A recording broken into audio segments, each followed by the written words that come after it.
ये कहानी है एक आदमी और उसकी 3 बेटियों की है। उसकी बीवी कुछ साल पहले वफात पा चुकी थी। उसकी तीनों बेटियां बहुत खूबसूरत थीं, मगर सबसे छोटी बेटी अपनी बहनों में सबसे ज्यादा समझदार थी। उसका नाम ज़ैनब था। करमदीन अपनी तीनों बेटियों से बहुत प्यार करता था।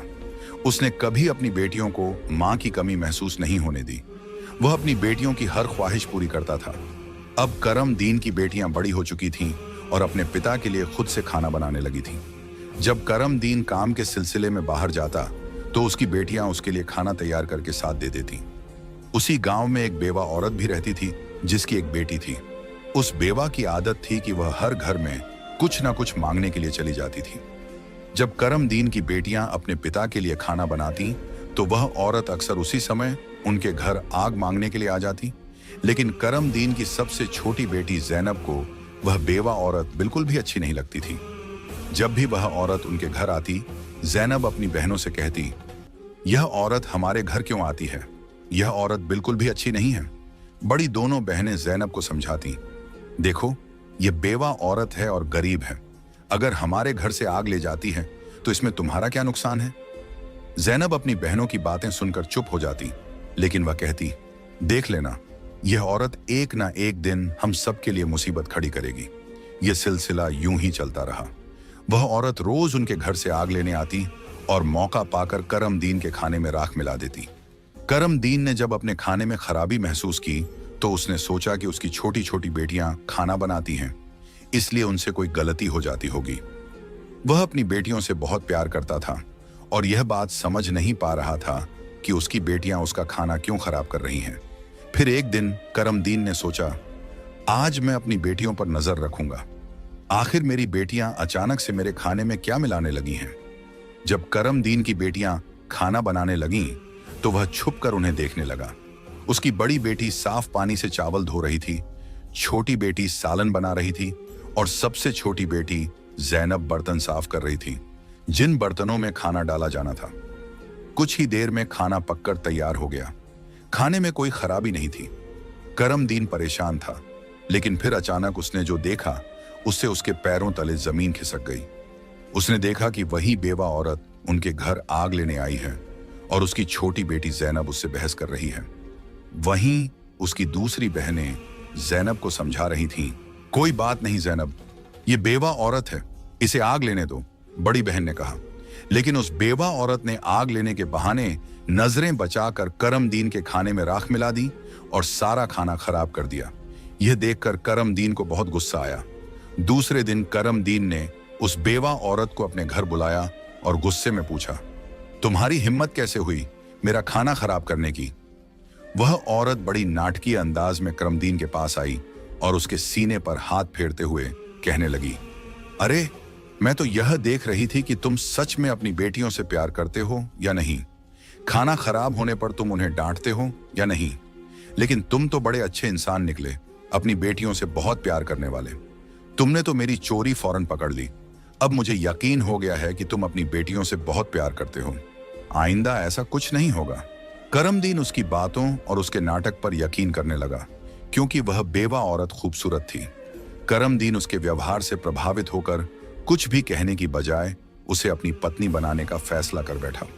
कुछ ही दिनों में उसने अपनी बेटियों की इजाजत के बिना उस बेवा औरत से शादी कर ली और उसे अपने घर ले आया। शादी के कुछ ही दिनों बाद वह बेवा औरत करमदीन की तीनों बेटियों से सख्त नफरत करने लगी। वह चाहती थी कि किसी भी तरह करमदीन की बेटियां इस घर से निकल जाएं। उसने उन्हें घर से निकालने के लिए तरह तरह के मंसूबे बनाने शुरू कर दिए। वह सोचती थी कि अगर बेटियां घर से चली जाएंगी तो वह और उसकी अपनी बेटी आराम से ऐश की जिंदगी जी सकेंगी। साथ ही करमदीन का पूरा ध्यान सिर्फ उसी और उसकी बेटी पर रहेगा। वह जानती थी कि करमदीन अपनी बेटियों से बहुत मोहब्बत करता है और उन्हें जरा भी दुखी नहीं देख सकता। उसकी अपनी बेटी हमेशा कीमती कपड़े पहनकर घूमती रहती थी, जिससे वह मॉडर्न लगती थी। लेकिन सौतेली मां ने करमदीन की तीनों बेटियों को घर का सारा काम करने पर मजबूर कर दिया। वह उन्हें ठीक से पेट भर खाना भी नहीं देती थी और धीरे धीरे उनकी दूसरी जरूरतें भी कम कर दी। तीनों बहनें हर समय दुखी रहने लगी। एक दिन 2 बड़ी बहनें रो रही थीं, तो ज़ैनब अपनी बड़ी बहनों के पास आई और कहने लगी, प्यारी बहनों, आओ हम तीनों कहीं बाहर चलें ताकि हमारा दिमाग फ्रेश हो जाए। फिर वह तीनों बहनें घर से निकल गईं और चलते चलते एक जंगल में जा पहुंची। वहां एक घने दरख्त के नीचे बैठकर वे रो रो कर अपनी मां को याद करने लगीं। इतने में उनके पास से एक अल्लाह वाले बुजुर्ग का गुजर हुआ। जैनब जमीन पर बैठी रो रही थी और कह रही थी, ऐ मेरे अल्लाह, हम मजलूम लड़कियां हैं और बहुत दुखी हैं। आप देख रहे हैं ना कि हमारी सौतेली माँ हम पर कितना जुल्म करती है। हम कितने दिनों से भूखे हैं। अल्लाह वाले बुजुर्ग पास ही खड़े होकर उनकी बातें सुन रहे थे। फिर वे जैनब से मुखातिब होकर बोले, बेटियों, तुम तीनों यहां इस दरख्त के नीचे रोज आती हो, तुम्हें क्या दुख है? तुम मुझे बता सकती हो? जैनब ने रोते हुए अल्लाह वाले बुजुर्ग को सारा वाकया सुना दिया। उनकी बात सुनकर बुजुर्ग को बहुत दुख हुआ। वे बोले, बेटी, यहां से थोड़ी दूरी पर मेरी झोंपड़ी है। मैं वहां रहता हूं और इबादत करता हूं। मेरी झोंपड़ी के बाहर एक अनार का दरख्त लगा है जिस पर पके हुए अनार लगे हुए हैं। तुम जाओ और उस दरख्त से जितने मर्जी अनार तोड़कर खा लो। यह सुनकर तीनों लड़कियां खुशी खुशी उस झोंपड़ी के पास पहुंची।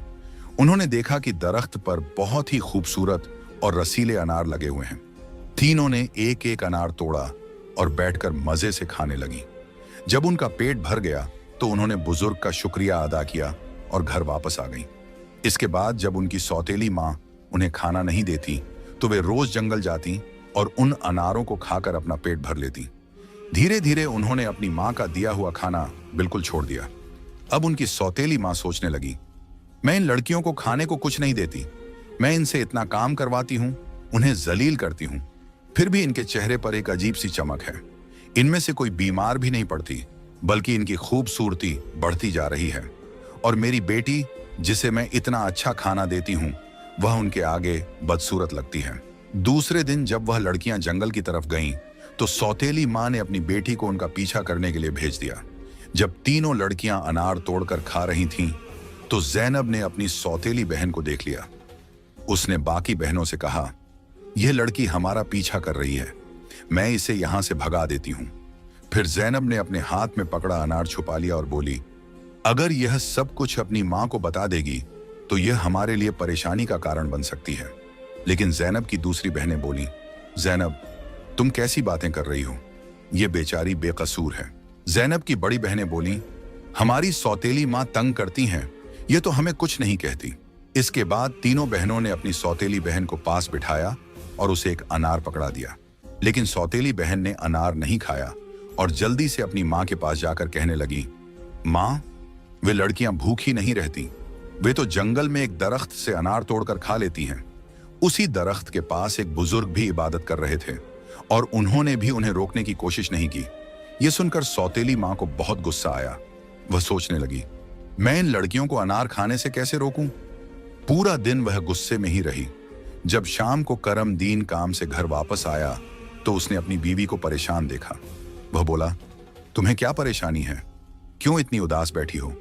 वह कहने लगी, मेरे सिर में बहुत तेज दर्द है और यह किसी दवा से ठीक नहीं होगा। करमदीन ने पूछा, तो फिर कैसे ठीक होगा? वह तुरंत बोली, जंगल में एक अनार का दरख्त है जिस पर लाल लाल अनार लगे हैं।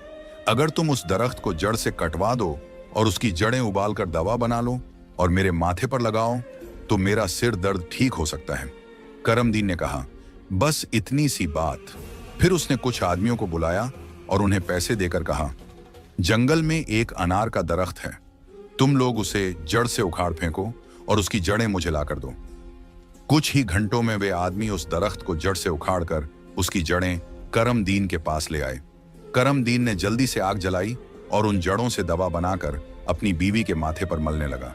थोड़ी ही देर में उसकी बीवी कहने लगी, अब मुझे आराम है। अगले दिन जब तीनों बहनें जंगल गईं, तो उन्होंने देखा कि अनार का दरख्त किसी ने जड़ से उखाड़ दिया है। यह देखकर वे बहुत परेशान हो गईं और सोचने लगी, अब हम क्या खाएंगे?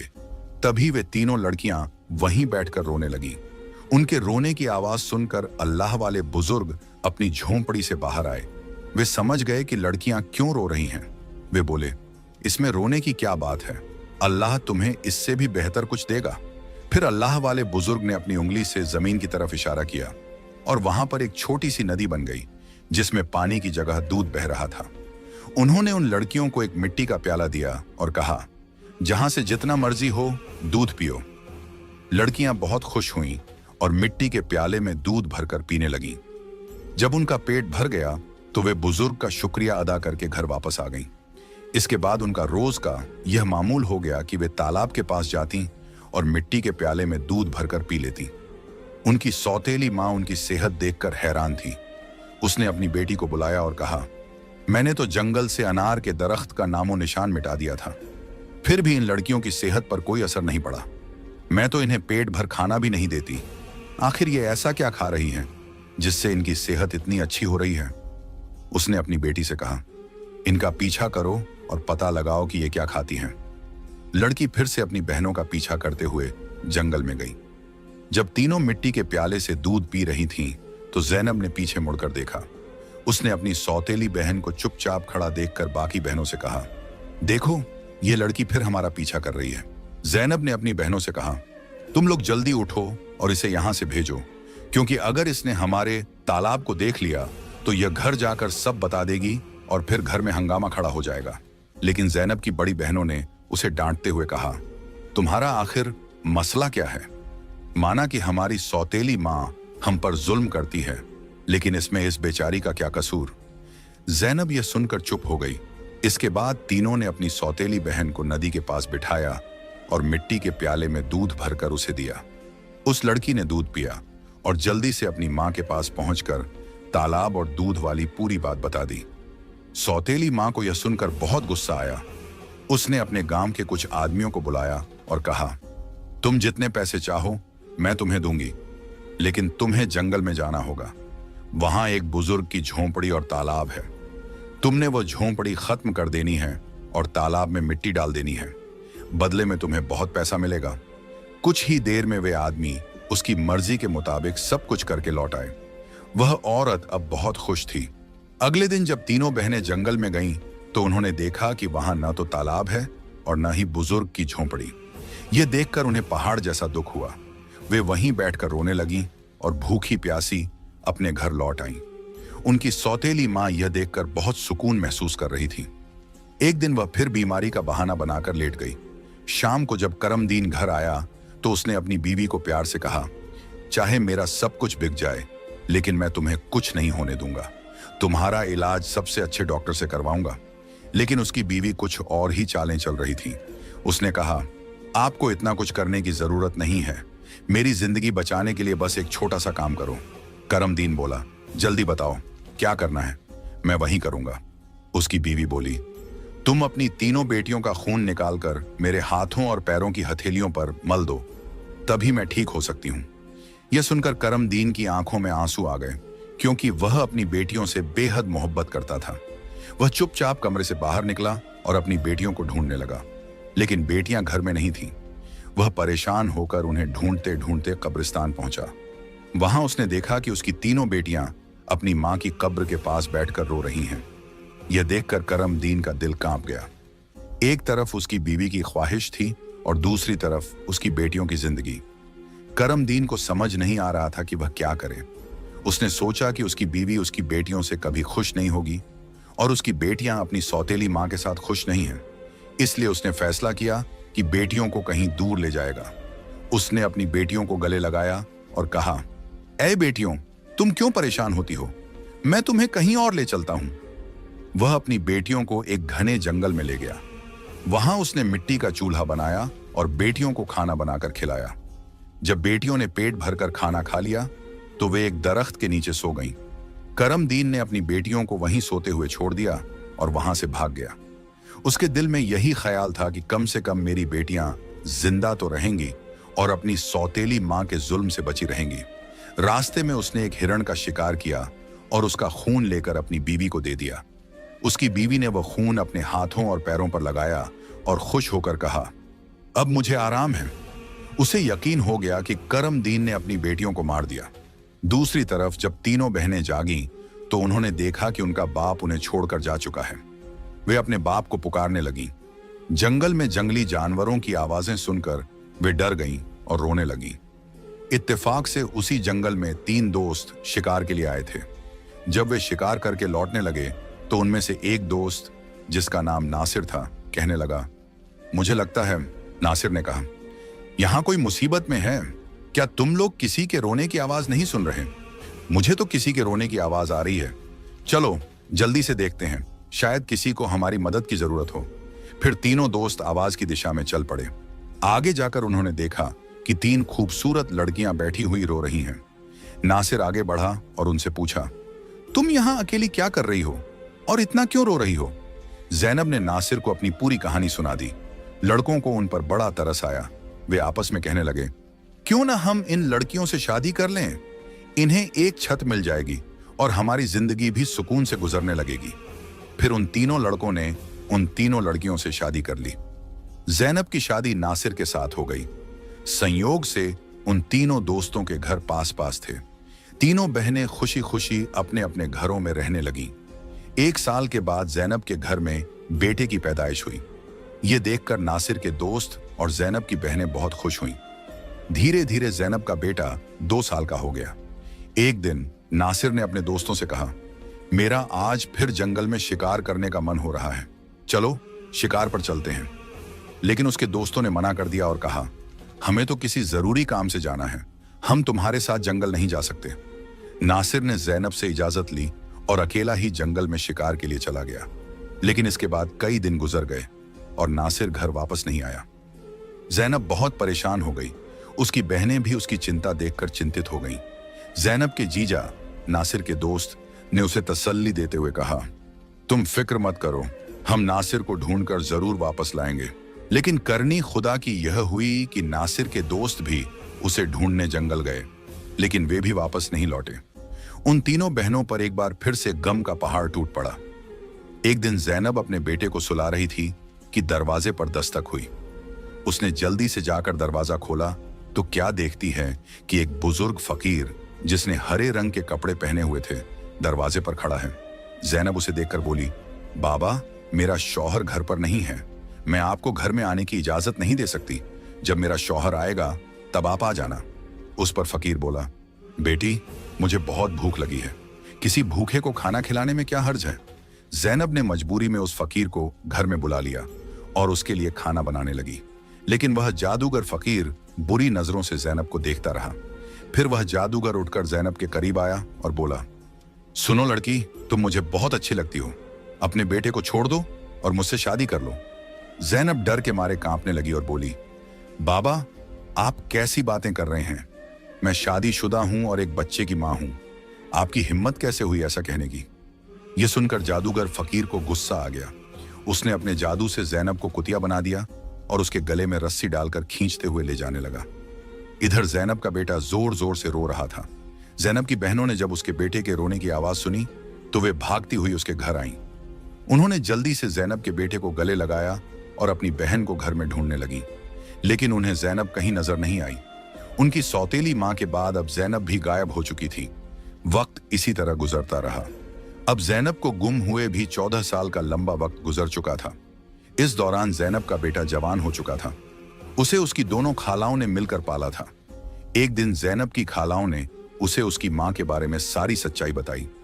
यह सुनकर वह बहुत परेशान हो गया और बोला, खाला, आज मैं अपने माँ बाप को जरूर ढूंढने जाऊंगा। उसकी खालाओं ने उसे समझाते हुए कहा, बेटा, जो होना था वह हो चुका, जिन्हें जाना था वे चले गए। अब हम तुम्हें नहीं खोना चाहती। हमारे शौहर भी जंगल गए थे और वे भी कभी वापस नहीं आए।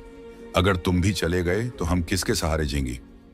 लेकिन लड़के ने कहा, खाला, आप फिक्र मत कीजिए, मैं अपने बाप और बाकी सबको ढूंढकर वापस जरूर लाऊंगा। फिर वह लड़का जंगल की तरफ निकल पड़ा। कई दिनों तक जंगल में इधर उधर भटकता रहा, लेकिन उसे कुछ समझ नहीं आया कि वह अपने माँ बाप को कहाँ ढूंढे। इसी तरह तलाश करते करते वह एक ऐसे इलाके में पहुंचा जो पूरी तरह पत्थरों का इलाका था। वहां उसने पत्थर की इमारतें देखीं और एक खूबसूरत छोटा सा पत्थर का घर देखा।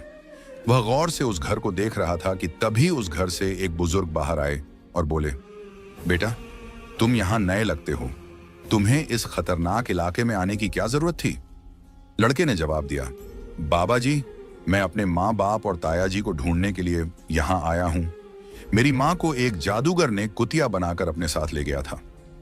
अल्लाह वाले बुजुर्ग बोले, बेटा, यह इलाका एक बहुत बड़े जादूगर का है। वह बहुत ताकतवर है। जो भी उससे पंगा लेता है या उसे बेइज्जत करता है, वह उसे पत्थर का बना देता है। ये जो तुम अपने इर्द गिर्द पत्थर देख रहे हो, ये भी कभी इंसान थे। जादूगर ने इन्हें पत्थर बना दिया। कुछ साल पहले यहाँ एक नौजवान आया था। उसके बाद उसके पीछे 2 और नौजवान आए। जादूगर ने उन्हें पेड़ और पत्थर में बदल दिया और उसने एक नेक पाकीज़ा लड़की को भी 12 साल से कैद करके रखा है। वह जादूगर उस लड़की से शादी करना चाहता है, लेकिन वह लड़की किसी भी तरह मान नहीं रही। बुजुर्ग की बातें सुनकर लड़का सोचने लगा, यकीनन यह लड़की मेरी माँ है और ये लोग मेरे ही परिवार के लोग हैं।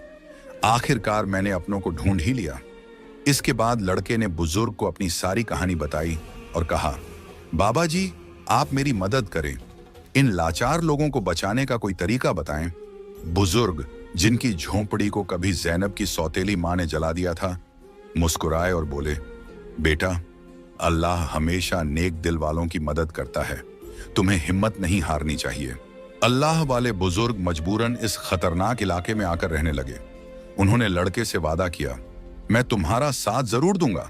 बुजुर्ग सोचने लगे, क्या पता इस लड़के की मां को छुड़वाने से बाकी कैदियों को भी जादूगर की कैद से आजादी मिल जाए। बुजुर्ग ने बाकी गांव वालों को बताया, यह मेरा पोता है जो दूसरे गांव से मुझसे मिलने आया है। जब जादूगर को शक हुआ कि गांव में कोई नया लड़का आया है, तो वह तुरंत अल्लाह वाले बुजुर्ग के पास पहुंचा और पूछने लगा, यह कौन है?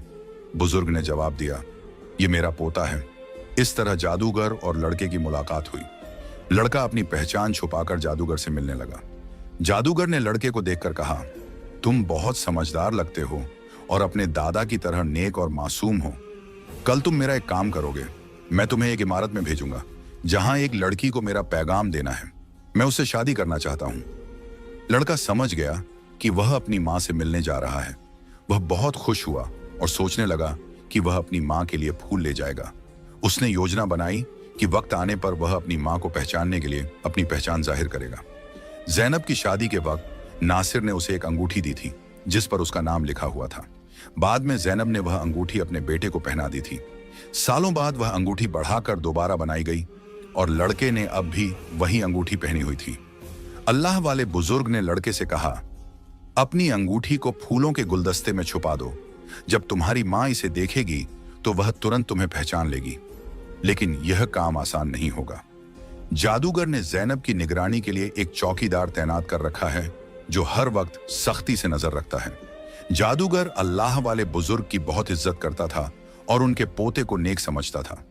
उसने लड़के को गुलदस्ता देकर रोजाना ज़ैनब के पास भेजना शुरू कर दिया। लड़के की कम उम्र महज 14 साल की वजह से जादूगर को उस पर कोई शक नहीं हुआ। ज़ैनब को एक कमरे में कैद करके रखा गया था जहां किसी मर्द को जाने की इजाजत नहीं थी। लड़का रोजाना गुलदस्ता लेकर ज़ैनब के पास जाता और वहां जादूगर की एक दासी हमेशा ज़ैनब के साथ रहती। एक दिन किस्मत ने लड़के का साथ दिया। ऐसा मौका मिला जब कमरे में ज़ैनब के सिवा कोई नहीं था। लड़के ने जल्दी से अपनी उंगली से अंगूठी उतारी और फूलों के गुलदस्ते में छुपाकर ज़ैनब के कदमों में रख दिया। जैसे ही गुलदस्ता जमीन पर रखा, अंगूठी की आवाज हुई। ज़ैनब ने हैरानी से गुलदस्ता उठाया और फूलों में बंधी अंगूठी को पहचान लिया। यह वही अंगूठी थी जो उसने सालों पहले अपने बेटे को पहनाई थी। ज़ैनब की नजरें फौरन गुलदस्ता लाने वाले लड़के की तरफ उठीं। दोनों की नजरें मिलते ही हकीकत साफ हो गई। जादूगर ने ज़ैनब को कैद कर रखा था, लेकिन उसका बेटा अपनी मां को आजाद कराने का मंसूबा बनाने लगा। ज़ैनब ने जादूगर से शादी की रजामंदी जताई और उसकी ताकत का राज मालूम किया। जादूगर ने बताया कि उसकी जान एक तोते में है जो एक पिंजरे में बंद है और एक घने जंगल के दरख्त के नीचे सख्त पहरे में रखा गया है। ज़ैनब ने यह राज अपने बेटे को बताया, लेकिन उसे खतरे से बचाने के लिए जाने से मना किया। फिर भी बेटे ने अपनी मां को यकीन दिलाया कि वह कामयाब होकर लौटेगा। कई दिनों की मशक्कत के बाद वह जंगल में पहुंचा। एक मौका देखकर उसने तोते को पिंजरे से निकाल लिया और जादूगर की इमारत तक वापस ले आया। जादूगर उसे देखकर तोते की वापसी की भीख मांगने लगा। लड़के ने चालाकी से जादूगर से सभी कैदियों को आजाद करवाया। इसके बाद उसने तोते के पंख खींचे, जिससे जादूगर की ताकत खत्म हो गई। अंत में उसने तोते की गर्दन मरोड़ दी, जिससे जादूगर मर गया। लड़के ने अपनी मां ज़ैनब, पिता नासिर और बाकी सभी कैदियों को आजाद कराया। फिर वह सब अल्लाह वाले बुजुर्ग के पास पहुंचे। सबने बुजुर्ग का शुक्रिया अदा किया और अपने घर लौट आए। जैनब की बहनें अपने शौहर से मिलकर बहुत खुश हुईं, जो जादूगर की कैद में सालों तक रहे थे। उनके पिता, जो अपनी बेटियों को खोने के गम में डूबे थे, उन्हें सही सलामत देखकर खुशी से रोने लगे। उन्होंने बेटियों से माफी मांगी और बताया कि उनकी बीवी की साजिशों की वजह से यह सब हुआ। बेटियों ने अपने पिता को तसल्ली दी और कहा, हम अपनी जिंदगियों से खुश हैं। उनके पिता ने बताया कि उनकी सौतेली मां, जो उन पर जुल्म करती थी, एक गंदी बीमारी का शिकार होकर इस दुनिया से चली गई। इसके बाद सब ने खुशी और सुकून के साथ अपनी जिंदगी गुजारनी शुरू की।